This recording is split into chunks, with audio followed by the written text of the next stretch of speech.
എന്തൊരു കഷ്ടമാണ് നോക്കണേ. ചായ എനിക്കൊരു ഫോൺ വാങ്ങിച്ചു തരുമോ? ഫോണോ? ഈ ഫോണിന് എന്താ കുഴപ്പം? വിളിച്ചു കഴിഞ്ഞാൽ പകുതിക്കോണം സംസാരിക്കാൻ പറ്റത്തില്ല. ഇനി വിളിക്കുന്നതാണെ ഒട്ട് കേൾക്കാനും പറ്റത്തില്ല. അത് ഫോണിന്റെ കുഴപ്പമില്ല, നെറ്റ്വർക്കിന്റെ കുഴപ്പമാണ്. അത് തനിയെ ശരിയായിക്കോളൂ. എന്റെ ഇച്ചായ എന്നാലും എനിക്കൊരു ഫോൺ വാങ്ങിച്ചു തരാൻ പറ്റത്തില്ല. ഇത് വാങ്ങിച്ചിട്ട് 2 വർഷം കഴിഞ്ഞ്. 2 വർഷത്തിൽ ഒരിക്കലും ഒരു ഫോൺ വാങ്ങിക്കണം നിർബന്ധമല്ല ഉണ്ടാ? ഞാൻ പറഞ്ഞില്ലേ ഇത് നെറ്റ്വർക്കിന്റെ കുഴപ്പമാണെന്ന്. നമുക്ക് നെറ്റ്വർക്ക് ശരിയാക്കാനായിട്ടേ നമുക്കൊരു നെറ്റ്വർക്ക് കമ്പനി തുടങ്ങിയാലോ? നീ ഈ BSNL എന്നൊക്കെ കേട്ടിട്ടില്ലേ? അതുപോലെ നമുക്ക് TP and കമ്പനി എന്ന് പേരിടാം. എങ്ങനെ ഉണ്ടാവും? TP and കമ്പനിയാ? തേക്കമ്പാട്ടിൽ പത്രോസ് ആൻഡ് കമ്പനി, നിന്റെ അപ്പന്റെ കമ്പനി. നിന്റെ അപ്പന്റെ പേരിലാവുമ്പോ എന്തായാലും അത് ലാഭത്തിലാവും. ഒരു ഫോൺ ചോദിച്ചപ്പം നൈസായിട്ട് എന്റെ അപ്പനെ വിളിച്ചു അല്ലേ? നൈസായിട്ട് അപ്പനെ വിളിച്ചൊന്നുമല്ല, കാര്യമായിട്ട് പറഞ്ഞതാ. അത് തുടങ്ങിയാലോ? ഞാനിത് അപ്പച്ചനോട് ഇപ്പൊ തന്നെ പോയി പറയും. എന്നാ എന്റെ പൊന്നു മോൾ ഇപ്പൊ തന്നെ പോയി പറയും കേട്ടാ. നീ പറഞ്ഞു തീരുമ്പോഴേക്കും ഞാൻ പത്രം വായിച്ചത്. തേക്കമ്പാട്ടിൽ പത്രോസിന്റെ മോളെ പോയി പറഞ്ഞിട്ട്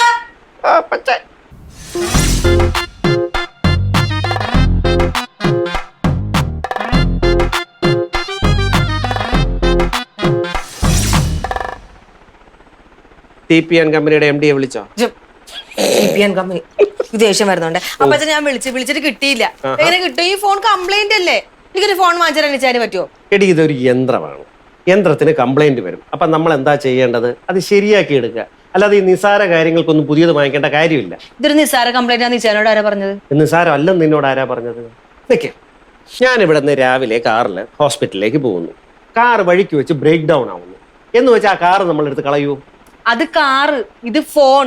എടി രണ്ടും യന്ത്രമാണ്. യന്ത്രത്തിന് എന്തെങ്കിലും കംപ്ലൈന്റ് വരുമ്പോൾ അതിനെ ശരിയാക്കാനാണ് നമ്മൾ നോക്കേണ്ടത്.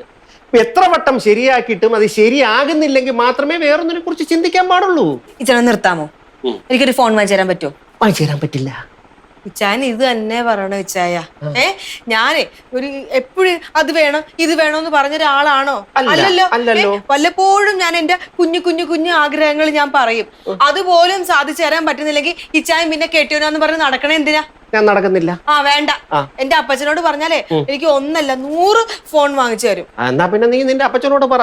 100 ഫോൺ ആണെങ്കിൽ നമുക്കൊരു കാര്യം ചെയ്യാം, ഈ വീട്ടിലൊരു കട തുടങ്ങാം. എന്ത് പോയി പറയണേ MDയോട്. ഞാൻ പറയും, ഒന്നും കൂടെ ഞാൻ വിളിച്ചു നോക്കട്ടെ. പോയി പറ MDയോട്. നേരത്തെ കൂടെ ചേർത്ത് ഞാൻ പറയും. എന്തോ പറയും? TP and കമ്പനിയുടെ കാര്യോ? നീ പറയണി. TP and company. ഹലോ മജി.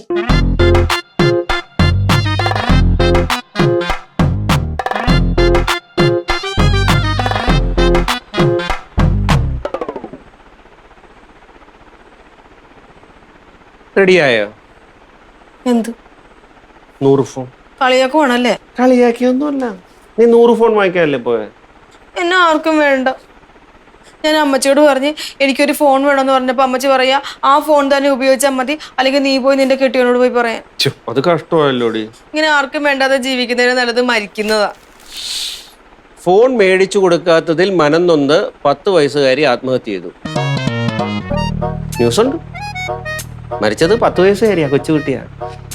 പ്രായമുള്ളവർ ഇങ്ങനെയൊക്കെ കാണിക്കുമ്പോഴേ അവളെ കുറ്റം പറയാൻ പറ്റത്തില്ല. ഇച്ചാൻ ഇതൊക്കെ ഭയങ്കര തമാശയായിട്ട് തോന്നുമായിരിക്കും. പക്ഷെ ഞാനൊരു കാര്യം പറഞ്ഞേക്കാം, എനിക്ക് ഫോൺ വാങ്ങിച്ചു അതല്ലെങ്കിൽ സത്യമായിട്ട് ഞാൻ മരിക്കും.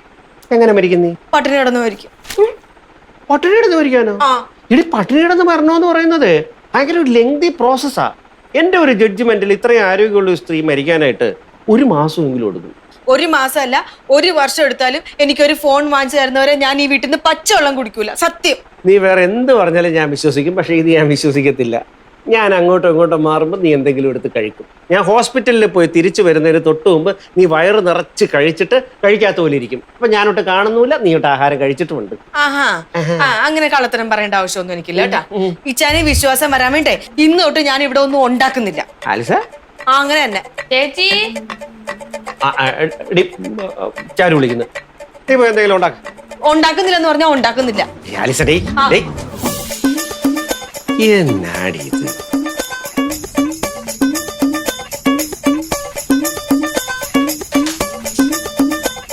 ഇന്നിവിടെ ജോലിയൊന്നുമില്ല. ജോലിയില്ലേ?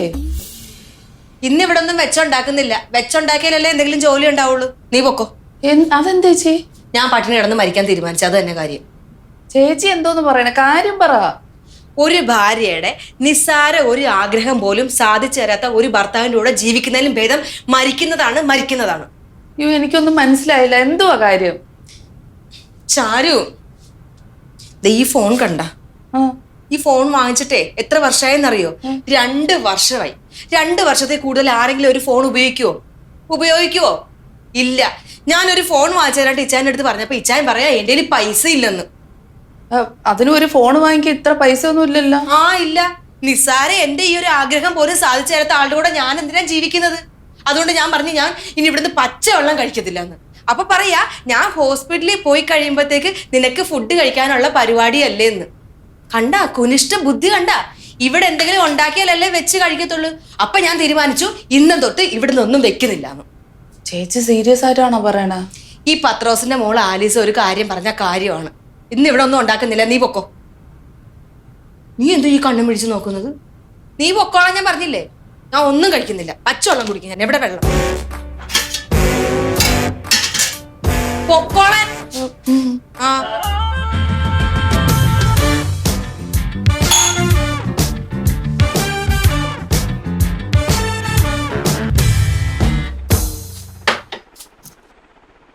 ആലിസേ, ഈ ഷർട്ട് ഇഞ്ചി ആയിട്ടടി. വേണ്ടേ? വേണ്ട, ഇതും കൊള്ളാം. ചാരുവിനെ പറഞ്ഞു വിട്ടു. ചാരുവിനെ പറഞ്ഞു വിട്ടു? എന്തിന്? ഇവിടെ ഒന്നും ഉണ്ടാക്കുന്നില്ലെങ്കിൽ പിന്നെ അവക്കെന്താ പണിയുള്ളത്? അവള് വീട്ടിൽ പോട്ടെ. ഇപ്പൊ ഈ ചാനൊരു കാര്യം മനസ്സിലായോ? ഞാൻ പറയുന്നത് ഭയങ്കര സീരിയസ് ആയിട്ടാണെന്ന്. ഇവിടെ അപ്പൊ ഞാൻ എന്തോ കഴിക്കും? ഞാൻ ഉണ്ടാക്കിയിട്ട് ഇച്ചാൻ എന്തായാലും കഴിച്ചു പോകും. അല്ലെങ്കിൽ തന്നെ ഇച്ചാൻ എപ്പോഴും പറഞ്ഞത് ഞാൻ പോണ വഴിക്ക് ഒരുപാട് നല്ല നല്ല ഹോട്ടലുകൾ ഉണ്ടെന്നല്ലേ. അവിടെ എവിടെയെങ്കിലും കയറി കഴിക്കും. രാവിലെയും കഴിച്ചോ, ഉച്ചക്കും കഴിച്ചോ, വൈകിട്ടും കഴിച്ചോ. പിന്നെ വയറ് നിറച്ച് കഴിക്കുമ്പം ഇച്ചാൻ ഒരു കാര്യം ആലോചിക്കണം. പച്ച വെള്ളം പോലും കുടിക്കാതെ സ്നേഹമുള്ളൊരു ഭാര്യ വീട്ടിലുണ്ടെന്ന്. ഭാര്യനെ പട്ടിണി കിടന്ന ഭർത്താക്കന്മാരോടെ കർത്താവ് ചോദിക്കും. കർത്താവ് എന്റെ പൊന്നുമോളെ, നീ ഇങ്ങനെ ആവേശം കാണിക്കാതെ നീ എന്തെങ്കിലും വെച്ചുണ്ടാക്ക്. നമുക്ക് ഒരുമിച്ച് കഴിക്കാം. ഞാൻ നിനക്ക് ഭാര്യ തരാടി. അവസാനമായിട്ട് ഞാനൊരു കാര്യം ചോദിക്കട്ടെ? ചോദിക്ക്. എനിക്ക് ഫോൺ വാങ്ങിച്ചു തരുമോ? അതിന്റെ ആവശ്യമില്ല. ആവശ്യം ഉണ്ടെന്ന് തോന്നുകയാണെങ്കിൽ ഞാൻ വാങ്ങിച്ചു തരാം. എന്റെ ആവശ്യം ഞാനല്ലേ തീരുമാനിക്കേണ്ടത്. പക്ഷെ നടത്തി തരാനുള്ള പ്രാപ്തി എനിക്കില്ലെങ്കിലോ? അപ്പൊ തീരുമാനിച്ച എനിക്ക് ഫോൺ വാങ്ങിച്ചു തരത്തില്ല. ശരി, അങ്ങനെയാണെങ്കിൽ ഞാനൊരു കാര്യം ഇപ്പൊ ഒന്നും കൂടെ തീരുമാനിച്ച് ഈ വീട്ടിൽ നിന്ന് ഞാൻ പച്ചവെള്ളം കഴിക്കത്തില്ല. പിന്നെ ഈ ചായന്റെ ഒടുക്കത്തെ പിശുക്ക് കാരണമാണ് ഞാൻ പട്ടിണി കിടക്കുന്നതെന്ന് ഈ നാട്ടിലുള്ള എല്ലാവരോടും ഞാൻ പിടിച്ചു കൂവും. MD-യോടും പറയൂ. ഏത് MD? TPN കമ്പനിയുടെ. പച്ചവെള്ളം കുടിച്ചോടി, ആഹാരം കഴിക്കാണ്ടിരുന്നാ മതി. ചേച്ചി. ലതയോ, നിനക്കിന്ന് ഇവിടെ അല്ലല്ലോ ജോലി, അപ്പുറത്തല്ലേ? ജോലി ഇല്ല, പൊക്കോളാൻ പറഞ്ഞു. അതെന്താ? രണ്ടും കൂടി പുടിഞ്ഞ മഴക്കേച്ചി. പുതിയ ഫോൺ വേണമെന്ന് ആലീസ് ചേച്ചി, വാങ്ങിച്ചു കൊടുക്കൂലെന്ന് ഡോക്ടറും. രണ്ടും കൂടി വഴക്കായി, ബഹളമായി. ആലീസ് ചേച്ചി ആരാ മോള്? പുതിയ ഫോൺ വാങ്ങിച്ചു തരാതെ ജലപാനം കഴിക്കില്ല എന്ന് പറഞ്ഞ് പ്രതിജ്ഞ എടുത്തിരിക്കുക. ചുമ്മാ കുറച്ച് കഴിയുമ്പോൾ രണ്ടും കൂടെ കൂട്ടായിക്കോളൂ. അതിനെ ആലീസ് ചേച്ചി അല്ലാതിരിക്കണം. ഡോക്ടർ എന്തായാലും പുറത്തുനിന്ന് കഴിക്കേണ്ടി വരും. ആലീസ് ചേച്ചി പട്ടിണിയും കിടക്കും. അങ്ങനെ എത്ര നാള് പട്ടിണി കിടക്കും? നല്ലപോലെ വിശക്കുമ്പോ തന്നെ അങ്ങ് കഴിച്ചോളൂ. അതിനേക്കാളും സാധ്യത ഡോക്ടർ പുതിയ ഫോൺ വാങ്ങിച്ചു കൊടുക്കാനാ. പിന്നെ ഞാൻ അവിടെ നിന്ന് ഭക്ഷണം ഉണ്ടാക്കി കൊടുക്കേണ്ടി വരുമെന്ന് കരുതി എന്നെ പറഞ്ഞു വിട്ട സ്ഥിതിക്ക് ആലീസ് ചേച്ചി എന്തായാലും തോറ്റു കൊടുക്കണം മട്ടില്ല.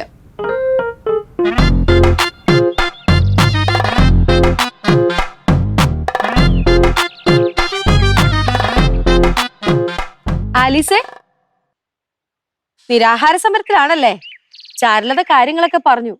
ഈ നിസ്സാര കാര്യത്തിന് ഇങ്ങനെയൊക്കെ ചെയ്യേണ്ട കാര്യമുണ്ടോ? അതെ, ഞാൻ എന്താ ചെയ്യേണ്ടതെന്ന് തീരുമാനിക്കേണ്ടത് ഞാനാണ് ആർച്ചേ. അല്ല, ഞാൻ വഴക്കിന് വന്നതൊന്നുമല്ല. നിങ്ങൾ തമ്മിലുള്ള പ്രശ്നങ്ങൾ കുറച്ച് കഴിയുമ്പോ തീരും. അപ്പൊ ആലീസിന് മനസ്സിലാവും പട്ടിണി കിടന്നതൊക്കെ വെറുതെ ആയെന്ന്. ചാരുലത പറഞ്ഞായിരുന്നു ഇന്ന് അവിടെ ഒന്നും ഉണ്ടാക്കിയില്ലെന്ന്. ഇങ്ങനെ വാശി പിടിക്കാതെ എന്തെങ്കിലും ഉണ്ടാക്കി കഴിക്കാം ആലീസേ. ദേ ഉണ്ണിയാർച്ചെ, എന്താ ചെയ്യേണ്ടതെന്ന് എനിക്കറിയാം. ഞാനേ പുറത്തുനിന്ന് ഉപദേശം എടുക്കുന്നില്ല. ഞാനൊരു അയൽവക്കത്ത് സ്നേഹം വെച്ച് പറഞ്ഞതേ ഉള്ളൂ. എന്നാ പിന്നെ നിരാഹാരം നടക്കട്ടെ. ശരി.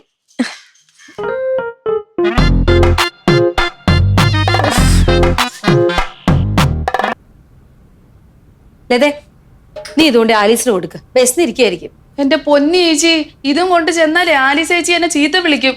പിന്നെ ചോറ് ഇവിടുന്നാണെന്നും കൂടി അറിഞ്ഞു കഴിഞ്ഞാൽ എന്നെ അടിക്കുകയും ചെയ്യും. അതെന്താ? ചേച്ചി ആലീസ് ചേച്ചിക്ക് ചേച്ചിനെ കണ്ണെടുത്താ കണ്ടൂടാ. പിന്നെ ഇങ്ങനെ ഞാൻ ഈ ചോറും കൊണ്ട് അവിടെ പോവും? വിശന്നിരിക്കുമ്പോ അത് നോക്കില്ലെന്നേ, കഴിച്ചോളും. ഇതോടുകൂടി എന്നോടുള്ള വിരോധം ആലീസിന് മാറുകയാണെങ്കിൽ അങ്ങ് മാറിക്കോട്ടെ. എനിക്ക് വല്ല സംഭവിച്ചാൽ എന്റെ പൂർണ്ണ ഉത്തരവാദിത്വം ചേച്ചിക്കാണേ. ആ കൊടുക്ക്. അയ്യോ, ഈ നശിച്ച ഫോൺ. എൻ്റെ അമ്മോ, എന്തിനാണോ ഞാൻ ആവശ്യമില്ലാത്ത ശബ്ദമൊക്കെ ചെയ്തത്? വിശന്നിട്ട് വയ്യ.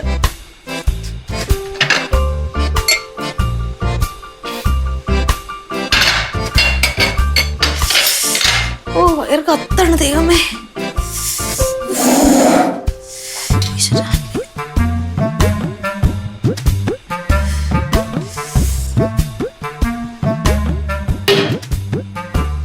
എന്തത്? ആർച്ച ചേച്ചി തന്നയച്ചതാ. ഇവിടെ ഭക്ഷണമൊന്നും ഉണ്ടാക്കിയില്ല എന്ന് പറഞ്ഞപ്പോഴേ വിശന്ന് കിടക്കണ്ട, ഇത് കൊണ്ട് കൊടുക്കാന്ന് പറഞ്ഞ് തന്നതാ. ചോറും നല്ല മീൻ വറുത്തത് ചിക്കൻ കറിയും ഉണ്ട്. ചേച്ചിയുടെ മുഖം കണ്ട അറിയാം വിശന്നിരിക്കുവാണെന്ന്. ഞാൻ പോയി ഒരു പ്ലേറ്റ് എടുത്തോണ്ടെന്ന് വിളമ്പി തരാവേ. നീ അവിടെ നിന്നേ. നിങ്ങളൊക്കെ ഈ ആലിസിനെ പറ്റിട്ട് എന്താ വിചാരിച്ചത്? വിശന്നിരിക്കാന്ന് കരുതി നിങ്ങൾ എന്തെങ്കിലും കൊണ്ടു നോക്കുമ്പോ ഞാൻ എടുത്ത് കഴിക്കുവന്നാ? കൊണ്ടുപോ, എടുത്തോണ്ട് പോ. പോവാൻ കുറച്ച് കഴിക്കുക, അല്ലെങ്കിൽ തലയിറങ്ങി വീഴും. മോളെ ചാരുലതേ, എന്റെ പേര് ആലീസ് എന്നാണ്. 2 നേരമല്ല 2 ദിവസം പട്ടിണി കിടന്നാലും ഞാൻ ആരുടെ മുന്നിൽ തോറ്റെടുത്തില്ല. അവിടെ ഭക്ഷണോട്ട് വന്നിരിക്കുന്നിടത്തോട് പോയിക്കേ, പോവാൻ. നിക്കവിടെ. എന്നിട്ട് ആ കൊച്ചമ്മയോട് പറയണം ഇത്തരം നമ്പറുകളായിട്ടൊന്നും എന്റെ അടുത്ത് വന്നേക്കരുതെന്ന്. എനിക്ക് നാട്ടുകാരുടെ ചെലവിലൊന്നും ജീവിക്കേണ്ട ഗതികേട് വന്നിട്ടില്ല. വരുമ്പോ ഞാൻ പറയാന്ന് പറഞ്ഞേക്ക്. കൊണ്ടുപോടുന്നു. അവളൊരു സഹായമായിട്ട് വന്നേക്കുന്നു. ഉപകാരം ചെയ്യാനും മതി.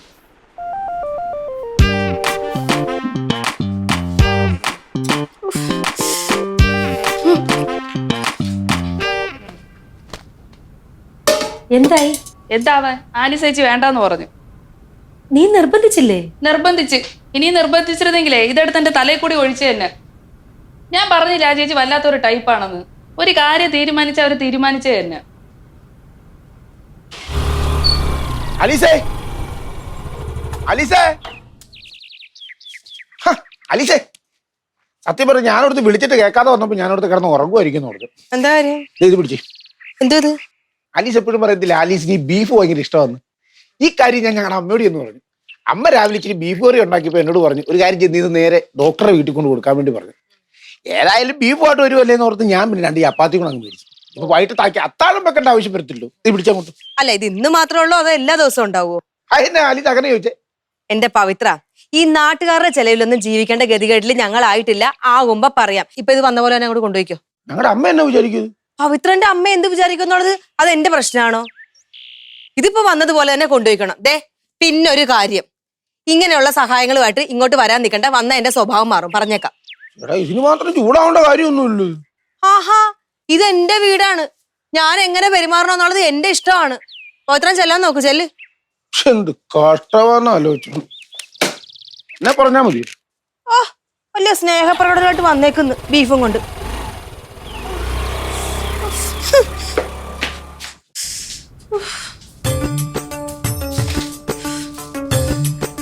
എന്റെ കർത്താവ് ഏത് നേരത്താണോ പോയി ശബ്ദം ചെയ്യാൻ തോന്നിയത്? എനിക്ക് വിശന്നിട്ട് കണ്ണ് കാണാൻ പറ്റുന്നില്ല.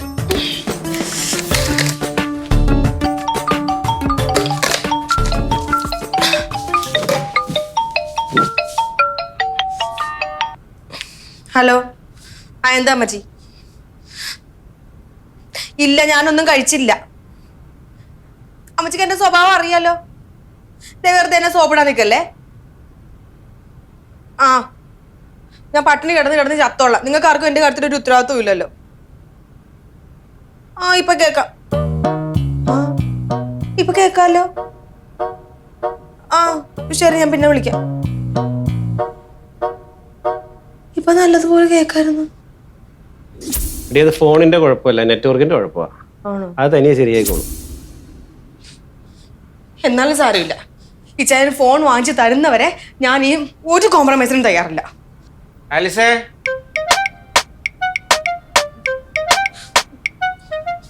ഇവിടെ നിൽക്കുകയായിരുന്നു. ഇനി നിന്റെ വീട്ടിൽ നിന്ന് വിളിച്ചിരുന്നേ, നിന്റെ നിരാഹാര സമരം എന്തായെന്ന് ചോദിക്കാനായിട്ട്. ഞാൻ പറഞ്ഞ ആലീസിന്റെ സ്വഭാവം അറിയത്തില്ലേ, വാശിക്കാരിയ. അവള് നിരാഹാരത്തിൽ തന്നെയാണ്. ഒരു കാര്യത്തിൽ എനിക്ക് സന്തോഷമുണ്ട്, പെണ്ണുങ്ങളായാലും ഇങ്ങനെ വേണോടി. ആലിസേ, ഡീ ഇന്ന് രാവിലെ ഓഫീസിൽ പോകുന്ന വഴി അവിടെ ഒരു പാപ്പച്ചൻ ചേട്ടന്റെ കടയുണ്ടേ. ആ കടയിൽ കയറിയപ്പോ ഉണ്ടല്ലോ എന്റെ പൊന്നാലീസേ, എടേ അപ്പവും മുട്ട റോസ്റ്റും. അപ്പോന്നൊക്കെ പറഞ്ഞുണ്ടല്ലോ, അപ്പം ഇങ്ങനെ ചുട്ട് തരും, ഇങ്ങനെ ലാമ്പി എടുത്തിട്ടുണ്ടല്ലോ, ചുട്ടെടുത്ത് വെക്കുമ്പോ അതിന്റെ ഫ്രില്ലൊക്കെ ഇങ്ങനെ ക്രിസ്പി ആയിട്ടുള്ള ഫ്രില്ല്. പിന്നെ മുട്ട റോസ്റ്റ് ആണെങ്കിലോ താറാ മുട്ട റോസ്റ്റ്, എൻ്റെ പൊന്നും മോളെ ഇങ്ങനെ പുരട്ടിയെടുക്കുക. അതങ്ങനെ അപ്പച്ചൻ്റെ മേളിലങ്ങോട്ട് വെച്ചിട്ട് പാപ്പച്ചൻ ചേട്ട സ്നേഹത്തോടെ വിളമ്പി. ഞാൻ വിചാരിച്ച സ്നേഹം മാത്രമേ കാണുള്ളൂ. കഴിച്ച് നോക്കിയപ്പോൾ എന്നാ ടേസ്റ്റ് ആടി. ഓ, നീ സ്ഥിരമായിട്ട് ഫുഡ് ഉണ്ടാക്കി തരുന്നോട്ട് പാപ്പച്ചൻ ചേട്ടൻ്റെ കടയിൽ കയറാൻ പറ്റാറില്ലായിരുന്നു. ഇനിയിപ്പൊ ഇടക്കിടയ്ക്ക് പാപ്പച്ചൻ ചേട്ടൻ്റെ കടയിൽ കയറണം. ഇടക്കിടക്ക് ആക്കുന്നത് എന്തിനാ? ഡെയിലി ആക്കിക്കോ. എന്തിനാ? ഞാൻ ഇനി വീട്ടിലൊന്നും ഉണ്ടാക്കാൻ പോലില്ല. ഞാൻ ഇവിടുന്ന് ഒന്നും കഴിക്കത്തുമില്ല. ഇച്ചാൻ എനിക്ക് ഫോൺ മേടിച്ചിരുത്തില്ല എന്നുള്ള കാര്യം ഉറപ്പാണോ? ഉറപ്പാണല്ലോ. അങ്ങനെയാണെങ്കിൽ ഞാൻ ഈ വീട്ടിൽ കിടന്ന് പട്ടിണി കിടന്ന് ചാകും. അപ്പൊ പിന്നെ ഡെയിലി പാപ്പച്ചന്റെ കടയിൽ പോയിട്ട് എന്ത് ഫ്രില്ലുള്ള എന്തോ കഴിച്ചത്? പാലപ്പം മുട്ടക്കറി കഴിക്കാലോ. ആ, കഴിച്ചോ. ഞാൻ അത്രയ്ക്കൊന്നും ചിന്തിച്ചില്ലായിരുന്നു. അയ്യോ, ഇച്ചാൻ ഇതല്ല ഇതിനപ്പുറം ചിന്തിക്കുമെന്ന് എനിക്കറിയാം കേട്ടാ. ആ ഇടി, ഞാൻ വേറൊരു കാര്യം പറയാൻ തുടങ്ങുമായിരുന്നേ. ഉച്ചയ്ക്കുണ്ടല്ലോ, ഉച്ചയ്ക്ക് സദാശിവൻ ചേട്ടനെ എനിക്ക് ഊണ് മേടിച്ചുകൊണ്ട് വന്നു. എവിടെ നിന്നാണെന്ന് അറിയത്തില്ല എൻ്റെ പൊന്നുമോളെ. ഇലയിൽ പൊതിഞ്ഞ ചോറടി. ആ ചോറിൻ്റെ മുകളിൽ ചൂട് ചോറിലെ ഇല ഇങ്ങനെ മടക്കിയിട്ടുണ്ടല്ലോ, അതിൻ്റെ പയറ് തോരൻ, ചെറുപയറ് തോരൻ, ബീട്രൂട്ട് തോരൻ, അതിൻ്റെ മേളിൽ അങ്ങോട്ട് മുട്ട പൊരിച്ചങ്ങോട്ട് വെച്ചിരിക്കുക. സൈഡിലായിട്ടേ നാരങ്ങാച്ചാറ്. എന്നിട്ട് അതിങ്ങനെ മടക്കി ഇങ്ങനെ നന്നായിട്ട് പൊതിഞ്ഞു വെച്ചു. ഉച്ചയ്ക്ക് ഞാൻ ഇതിങ്ങോട്ട് തുറക്കണതും ഭൂം എന്ന് പറഞ്ഞൊരു മണം. ഓ, എൻ്റെ പൊന്നാലീസെ, പണ്ട് സ്കൂളിൽ അമ്മച്ചി പൊതിഞ്ഞു തരുന്ന ചോറ് ഞാൻ ഓർത്തു പോയടി. പൊതിച്ചോറെന്ന് പറഞ്ഞാൽ എൻ്റെ വീക്ക്നെസ് ആയിരുന്നു. ഞാൻ അതങ്ങോട്ട് ചോറങ്ങോട്ട് എടുത്ത് കുറച്ച് പയർ തോരൻ, കുറച്ച് ബീട്രൂട്ട് തോരൻ, രണ്ടും കൂടെ അങ്ങോട്ട് കുഴച്ചിട്ട് കുറച്ച് നാരങ്ങയും കൂടെ അതിലങ്ങോട്ട് ചേർത്ത് ഞാനെടുത്ത് എന്നിട്ട് മുട്ട കുറച്ച് അങ്ങോട്ട് മുറിച്ച് വാക്കകത്ത് വെച്ച് കുഴിച്ചു. എൻ്റെ പൊന്നാലീസെ, എൻ്റെ പൊന്ന് നൊസ്റ്റാൾജിയ എന്ന് പറഞ്ഞുണ്ടല്ലോ, നൊസ്റ്റാൾജിയ. ഇനി ഇടയ്ക്കിടയ്ക്ക് ആ പൊതിച്ചോറ് മേടിച്ച് കഴിക്കണം. പിന്നെ വൈകിട്ടത്തെ കാര്യം ഞാൻ ആലോചിച്ചേ, വൈകിട്ട് വരുന്ന വഴിക്ക് ഏതെങ്കിലും കടയിൽ കയറി എന്തെങ്കിലും കഴിച്ചിട്ട് വരാം. പക്ഷെ രാത്രി ആവണവരെ കാത്തിരിക്കണ്ടേ. അതുകൊണ്ട് ഞാൻ വിചാരിച്ചു നീ ഒറ്റയ്ക്കല്ലേടി മോളെ, എനിക്ക് അങ്ങോട്ട് സഹിച്ചില്ല. അതുകൊണ്ട് ഞാൻ നേരെ ഇങ്ങ് പോകുന്നു. അയ്യോ, ഞാൻ പട്ടിണി കിടന്ന് ചാകുന്നതിന് ഒരു വിഷമവും ഇല്ല. ഞാൻ ഇവിടെ ഒറ്റയ്ക്ക് ഇരിക്കുന്നതായിരിക്കും ഇച്ചാന്റെ വിഷമം. ഇച്ചാനും പോയിക്കും, ഞാൻ ഇവിടെ ഒറ്റയ്ക്ക് ഇരുന്നോളാം. ശേ, അത് ശരിയാവത്തില്ല. അതുകൊണ്ട് ഞാനേ ഇങ്ങോട്ട് വരുന്ന വഴി പിന്നെയും പാപ്പച്ചൻ ചേട്ടൻ്റെ കടയിൽ കയറി. ഞാൻ നോക്കുമ്പോൾ നല്ല കല്ലേൽ നല്ല ചൂട് പൊറോട്ട ഇങ്ങനെ കല്ലേൽ വെച്ചിട്ട് സൈഡിലേക്ക് വെച്ചിട്ട് എണ്ണയിൽ ഇങ്ങോട്ട് മുക്കിട്ട് ടക്ക് ടക്കെന്ന് പറഞ്ഞ് അടിച്ചിങ്ങോട്ട് ഇടുക. ഞാൻ അതിൽ നിന്ന് ഒരു 4 പൊറോട്ടയും മേടിച്ച് ചിക്കൻ കറി. നല്ല ദാഹിക്കുന്നുണ്ടോ? ഇങ്ങനെ ഇടയ്ക്കിടയ്ക്ക് ഇങ്ങനെ ആക്കുന്ന എന്തിനാ? ആ, ചിക്കൻ കറി. ചിക്കൻ കറി എന്ന് പറഞ്ഞാൽ വെറും കറിയില്ല, ചിക്കൻ പുരട്ടിയതും കൂടെ മേടിച്ചുകൊണ്ട് വന്നിട്ടുണ്ട്. അത് മേശപ്പുറത്തിരിപ്പുണ്ട്. പിന്നെ എവിടെ തിരിഞ്ഞ് ഒരു ദിവസം പട്ടിണി കിടന്നിട്ട് നിനക്ക് ഒരു കുഴപ്പമില്ലല്ലോ. എനിക്ക് തോന്നുന്നു നിനക്ക് 1 മാസം കൊണ്ടൊന്നും നീ പട്ടിണി കിടന്ന് ചാവത്തില്ല. ഇച്ചിരി കൂടുതൽ സമയം എടുക്കും. എടി കള്ളി, എന്തോ സത്യം പറഞ്ഞേക്കണം. എന്തു? ഞാൻ പോയ സമയത്ത് നീ എന്തോ ഉണ്ടാക്കി കഴിച്ചു. ചായ അങ്ങനെ വാക്ക് വ്യത്യാസം കാണിക്കുന്നോടൊന്നും അല്ല ഈ ആലീസ്. അങ്ങനെ വേണം. അല്ല, പൊക്കോ. എവിടെ പോവല്ലായിരുന്ന? പൊക്കോ.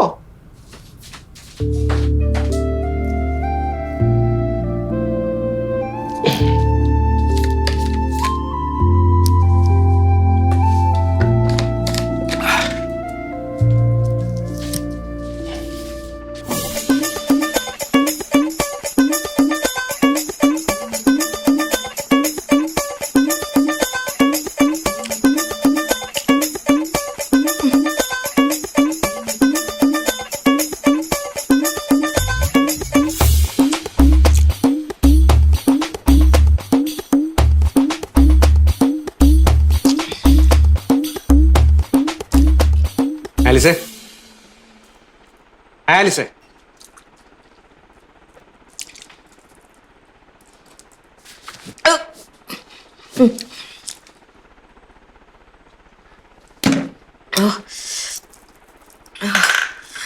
വിശന്നിട്ട് അയ്യോ ചത്തുപോയി ചായ. അച്ഛനെ അറിയാലോ എനിക്ക് ഇത്ര നേരം വിശപ്പ് സഹിച്ച് നിൽക്കാൻ പറ്റൂലെന്ന്. നീയായിട്ട് വരുത്തി വെച്ചല്ലേ? ഇച്ചാൻ എന്നാലും ആള് കൊള്ളാട്ടാ. ഇച്ചാൻ എന്താ പറഞ്ഞത്? ഇച്ചായൻ പോയ ഗ്യാപ്പിൽ ഞാൻ എന്തോ ഉണ്ടാക്കി കഴിച്ചെന്നല്ലേ? ഇച്ചാൻ അറിയോ, ആ ആർച്ചയില്ലേ ചാരുവിന്റെ കയ്യിൽ ഉച്ചക്ക് ഊണ് കൊടുത്തു വിട്ട്, പക്ഷെ ഞാൻ കഴിച്ചില്ല. ഇപ്പൊ കഴിക്കേ, വിശപ്പ് കാറട്ടെ. ശരിക്കും ഇച്ചായൻ ദുഷ്ടനാ. രാവിലെ ഉച്ചക്കൊക്കെ കഴിച്ചപ്പോഴത്തേക്ക് എന്നെ പറ്റി ഒന്നും ഓർത്തില്ലല്ലോ, എന്നെ ഒന്ന് ഫോൺ ചെയ്ത് പോലും തിരക്കില്ലല്ലോ. എന്റെ ഫോണിൽ കോൾ ചെയ്യില്ലല്ലോ, അതിനല്ലേ ഈ സമരം. ആ ശരിയായി. ശരിയായോ? അലിസേ, ഞാൻ രാവിലെ പാപ്പച്ചൻ്റെ കടയിൽ കയറി കഴിച്ചു എന്ന് പറഞ്ഞില്ലേ, അന്നുണയാ. ഞാനൊരു കട്ടൻ ചായ മാത്രമേ കുടിച്ചോളൂ. ഉച്ചയ്ക്ക് സദാശിവൻ ചേട്ടൻ എനിക്ക് ഊണ് മേടിച്ചു തരാമെന്ന് പറഞ്ഞു. അപ്പോഴാണ് ഞാൻ നിന്നെക്കുറിച്ച് ഓർത്തേ. ഞാൻ പവിത്രനെ വിളിച്ചിട്ട് ചപ്പാത്തിയും ബീഫ് കറിയും നിനക്ക് കൊടുത്തു വിട്ടായിരുന്നു. അപ്പൊ നീ മേടിച്ചില്ല, കഴിച്ചില്ല എന്ന് ഞാൻ അറിഞ്ഞു. അതുകൊണ്ട് ഞാനും കഴിച്ചില്ല ഊണ്. പിന്നെ രാത്രിയത്തെ ഭക്ഷണം പെറോട്ടയും ചിക്കൻ കറിയും നമുക്ക് രണ്ടുപേർക്കും കൂടെ കഴിക്കാൻ വേണ്ടിയിട്ടാ മേടിച്ചോണ്ട് വന്നത്. അയ്യോ, ഇത് നമുക്ക് രണ്ടു കൂടെ കഴിക്കാൻ വേണ്ടി വാങ്ങിച്ചാണോ? പക്ഷെ തീർന്നു പോയല്ലോ. സാരമില്ല, നമുക്ക് ഇനിയും വാങ്ങാമല്ലോ. ഇനിയിപ്പോ വാങ്ങിക്കാനൊന്നും നിൽക്കണ്ട, ഞാൻ ഈ ചായ നല്ല ഉഗ്ര ഫുഡ് ഉണ്ടാക്കി തരാം. നീ ഉഗ്രം ഫുഡൊന്നും ഉണ്ടാക്കണ്ട, നീ എനിക്കൊരു ഉഗ്രം ചായ ഇട്ട് തരൂ. തരാം. എന്തായാലും ഞാൻ വിചാരിച്ച പോലെ ഒന്നും അല്ല. നീ എന്താ വിചാരിച്ച? ഈ ചായ എന്നോട് ഭയങ്കര സ്നേഹമാന്ന് എനിക്ക് മനസ്സിലായി. ആണോ? സത്യമായിട്ടും ഈ മനസ്സിലാക്കൽ എത്ര നേരം നിൽക്കും? അടുത്ത വഴക്ക് എന്റെ മോൾ എപ്പോഴാ ഉണ്ടാക്കാൻ പോണേ? ഒരു രണ്ട്.